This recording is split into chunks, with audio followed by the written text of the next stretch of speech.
दोस्तों आज के लेक्चर में हम बात करने वाले हैं सिंपल स्टेट एंड स्टेट के बारे में। चैप्टर नंबर सेकंड है हमारे सिंपल स्टेट एंड स्टेट के बारे में। आज इस वीडियो में हम पूरा डीपली जाने वाले हैं, तो अब वीडियो को एंड तक पूरा बने रहिएगा। जो भी बच्चे नए चैनल को सब्सक्राइब करके बेल आइकन को ऑल पर सेलेक्ट कर लीजिए, जिससे सिविल की सारी क्लासेस आपको मिलती रहे, ठीक है। और फिर भी आप सिविल की सारी क्लासेस नहीं जा पाते हैं तो आप नीचे डिस्क्रिप्शन में टेलीग्राम का लिंक है, वहाँ पर आपको सारी क्लासेस मिल जाएंगी, ठीक है। तो आज के लेक्चर में हम बात करेंगे सिंपल स्ट्रेच एंड स्ट्रेट के बारे में। हमारे स्ट्रक्चरल मैकेनिक्स का सेकंड पार्ट है फर्स्ट चैप्टर का। तो लेक्चर नंबर सेकंड है, फर्स्ट लेक्चर हमने आपको करा दिया क्लासिफिकेशन ऑफ मटेरियल्स के बारे में। इस लेक्चर में हम बात करने स्टार्ट करने से पहले हमको थोड़ी सी भूमिका बता देते हैं कि इस लेक्चर को हमें क्यों लेना है, ठीक है।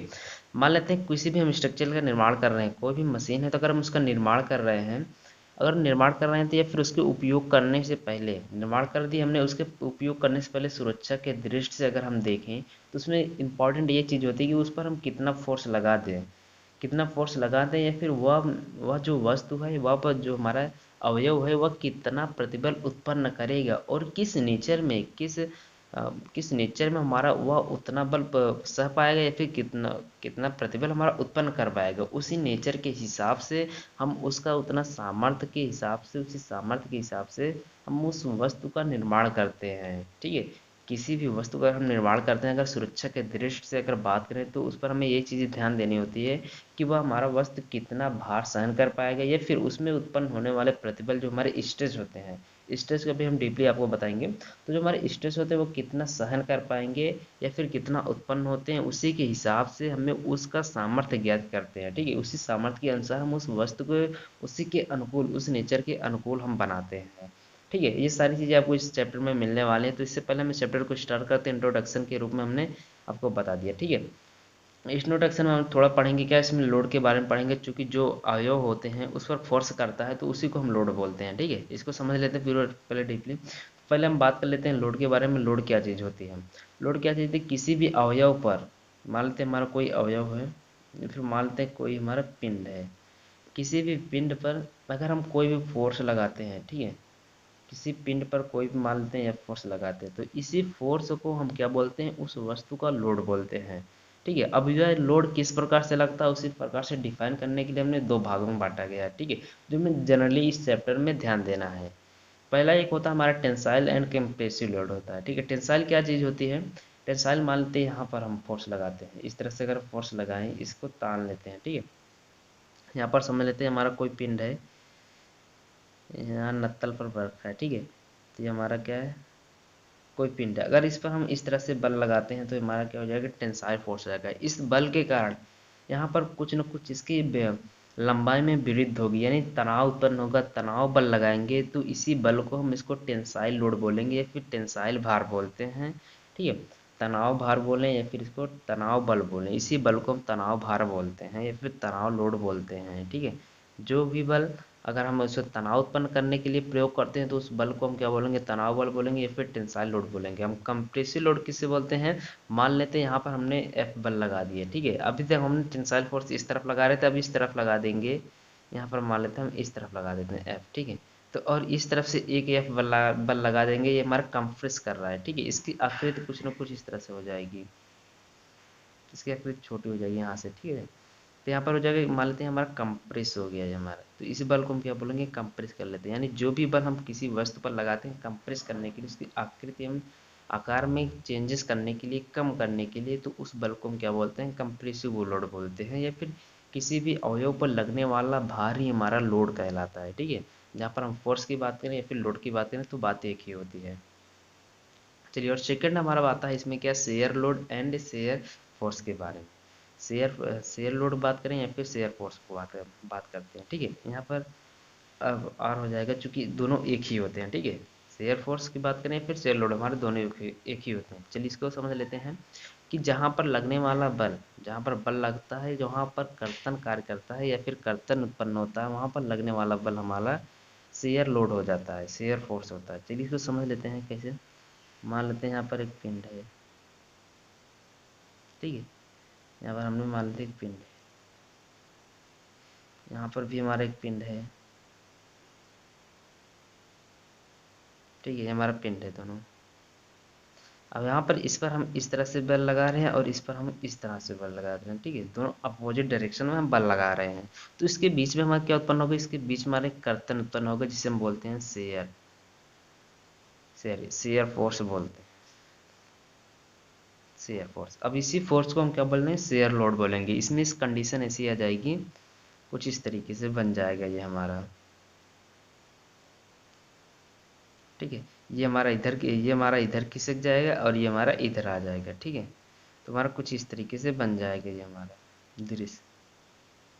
तो यहाँ पर क्या हो जाएगा, हमारा शेयर लोड हो जाएगा। यहाँ पर जो कार्य करने वाला लोड होगा वो हमारा शेयर लोड हो जाएगा, ठीक है। अभी तक आपने पूरा लोड के बारे में जान लिया। शेयर लोड क्या होती है, टेंसाइल लोड क्या होती है, आपने समझ लिया होगा। फिर भी आपको नहीं समझ में आता तो नीचे कमेंट बॉक्स में आप जरूर बताइएगा। इस पर आपको लोड के बारे में डीपली वीडियो को प्रोवाइड कर दिया जाएगा, ठीक है। अब अपन बात कर लेते हैं इसके चैप्टर्स के बारे में, हमें क्या क्या पढ़ना है, ठीक है। तो अब हमारा चैप्टर स्टार्ट होता है। चैप्टर में हमें सबसे पहले पढ़ना है क्या, concept of state and stand के बारे में। कॉन्सेप्ट क्या है, हमारा प्रतिबल तथा विकृति। कॉन्सेप्ट, इसको स्ट्रेस को हिंदी में बोलते हैं प्रतिबल तथा इंग्लिश में बोलते हैं विकृत बोलते हैं, ठीक है। तो concept of stress and strain के बारे में बात करें, इसको हिंदी में क्या बोलते हैं, प्रतिबल तथा विकृत की संकल्पना। देख लेते हैं क्या चीज़ होती है, इसको समझ लेते हैं। जब कोई वस्तु या फिर किसी वस्तु पर बाहरी बल लगाते हैं या फिर एक्सटर्नल फोर्स की क्रिया करते हैं, तो उसके आकार में कुछ न कुछ चेंजेस होते हैं। कोई भी वस्तु है तो उसको हम जब भी उसमें एक्सटर्नल फोर्स का प्रयोग करते हैं तो उसके शेप या फिर साइज में कुछ न कुछ परिवर्तन होते हैं, ठीक है। तब इस परिवर्तन को विरोध करने के लिए उस वस्तु में एक प्रतिरोध बल उत्पन्न होता है। कौन सा बल, प्रतिरोध बल उत्पन्न होता है। यह प्रतिरोधी बल को विरूपण यानी डिफॉर्मेशन के साथ साथ बढ़ता रहता है और अंत में पिंड स्थैतिक संतुलन में आ जाने पर रुक जाता है। इसको समझ लेते हैं क्या कह रहा है हमारा। मान लेते हैं कि कोई पिंड है, इस पर हम जब भी कोई बाहरी फोर्स लगाते हैं तो इसके शेप या साइज में कुछ न कुछ चेंजेस होते हैं, ठीक है, कुछ न कुछ चेंजेस होते हैं। बट यहाँ पर जब ये फोर्स लगेगा तो इस पिंड में एक हमारा प्रतिरोधी बल उत्पन्न हो जाएगा, जिसे हम रेजिस्टेंस फोर्स बोलते हैं, रेजिस्टेंस फोर्स बोलते हैं, ठीक है। ये हमारा कुछ इस तरीके से कार्य करता है। अब इसी बल को हम क्या बोलते हैं, स्ट्रेस बोलते हैं, या फिर बात करें प्रतिबल की। इसी बल हमारा क्या है, ये बल हमारा प्रतिबल है, इसे फिर स्ट्रेस बात करें। किसी भी पिंड पर लगने वाले बल तथा उसमें परिवर्तन का विरोध करने वाले बल या फिर रेजिस्टेंस फोर्स को हम क्या बोलते हैं, स्ट्रेस बोलते हैं। यहाँ पर समझ लेते हैं क्या, जब भी कोई पिंड पर बाहरी बल हम प्रयोग करते हैं तो उसमें कुछ न कुछ उसकी आकृति में परिवर्तन होते हैं। इस परिवर्तन का विरोध करने के लिए वस्तु के पदार्थ में प्रतिरोध बल उत्पन्न होता है, रेजिस्टेंस फोर्स उत्पन्न होता है। और यह प्रतिरोधी बल उसके पदार्थ के, जो इस पदार्थ में होने वाले चेंजेस होते हैं उसका हमें ये विरोध करता है। ये रेजिस्टेंस बल या फिर स्ट्रेस हमारा विरोध करता है। और ये स्ट्रेस हमारा कैसे कैसे बढ़ता है, जैसे जैसे हमें हमारा प्रतिरोधी बल हमारा, जैसे जैसे हम इस फोर्स को बढ़ाएंगे वैसे वैसे हमारा रेजिस्टेंस फोर्स भी बढ़ता चला जाएगा। यानी जैसे हम इंक्रीज करेंगे हमारा फोर्स को, वैसे ही हमारा इंक्रीज करता रहेगा हमारा, ये भी हमारा रेजिस्टेंस फोर्स भी हमारा इंक्रीज होता रहेगा, ठीक है। अंत में एक ऐसी दशा आ जाएगी कि हमारा फोर्स इतना बढ़ जाएगा, इसके बराबर हो जाएगा, दोनों के बराबर हो जाएगा। अंततः ये हमारी जो पिंड होगी हमारा संतुलन की अवस्था में आ जाएगी, यानी स्थैतिक रूप में आ जाएगी। और ये हमारा यहाँ पर जो विरूपण डिफॉर्मेशन होने वाला है वो हमारा खत्म हो जाएगा, एक ऐसी स्थिति आ जाती है, ठीक है। तो इसको हम क्या बोलते हैं, कॉन्सेप्ट ऑफ स्ट्रेस बोलते हैं। जब भी किसी पिंड के में हम बाहरी बल प्रयोग करते हैं तो उसके बॉडी में उसके चेंजेस ना होते हैं, कुछ ना कुछ चेंजेस होते हैं, ठीक है। इस परिवर्तन का विरोध करने के लिए उस पदार्थ में उत्पन्न एक प्रतिरोधी बल उपज जाते हैं या फिर उत्पन्न होते हैं, ठीक है। इसी बल को हम स्ट्रेस कहते हैं। और यह प्रतिरोधी बल हमारा डिफॉर्मेशन के साथ साथ जो भी हमारे पदार्थ में चेंजेस होते रहते हैं उसी के साथ साथ हमारा बढ़ता रहता है। और अंत में एक ऐसी अवस्था आ जाती है कि पिंड में स्थैतिक संतुलन में आ जाने पर यह हमारा जो डिफॉर्मेशन कार्य होता है, हमारे चेंजेस होते हैं वो हमारे रुक जाते हैं, ठीक है। चलिए अब यहाँ पर आगे बात कर लेते हैं क्या, वस्तु के आकार में परिवर्तन या फिर विरूपण को स्ट्रेंथ कहते हैं, ठीक है। जो इसके आकार में जो चेंजेस हुए हैं, जो इसके आकार में चेंजेस हुए इसको हम क्या बोलते हैं, स्ट्रेंथ बोलते हैं। तथा तो वस्तु में उपजे प्रतिरोधी बल, जो भी हमने आपको बताया क्या है, रेजिस्टेंस जो फोर्सेस को हम क्या बोलते हैं, स्ट्रेस बोलते हैं। क्या स्ट्रेस बोलते हैं, स्ट्रेस कहते हैं, ठीक है। समझ में आ गया होगा कि स्ट्रेस क्या चीज़ होती है। किसी भी वस्तु पर लगने वाले प्रतिरोधी बल या फिर उपजने वाले प्रतिरोधी बल को हम स्ट्रेस बोलते हैं, जो हमारे उस बॉडी के शेप या फिर साइज के चेंजेस का विरोध करती हैं। उसको हम क्या बोलते हैं, रेजिस्टेंस बोलते हैं।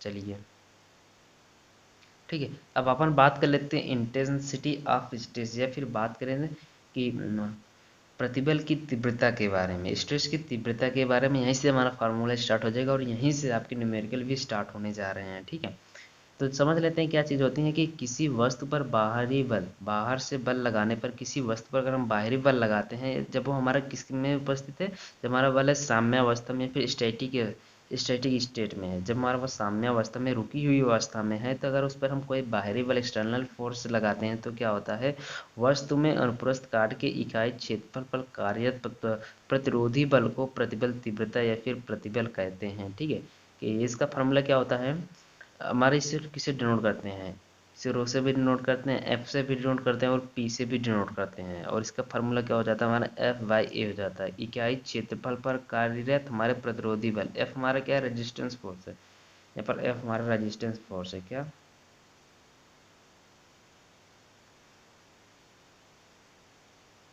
रेजिस्टेंस फोर्स हमारा एफ है। उसमें कार्यरत प्रतिरोधी बल हमारा क्या कहलाता है, उसके प्रतिबल कहें या फिर उसको प्रतिबल तीव्रता बोलें, वो किसके बराबर होता है,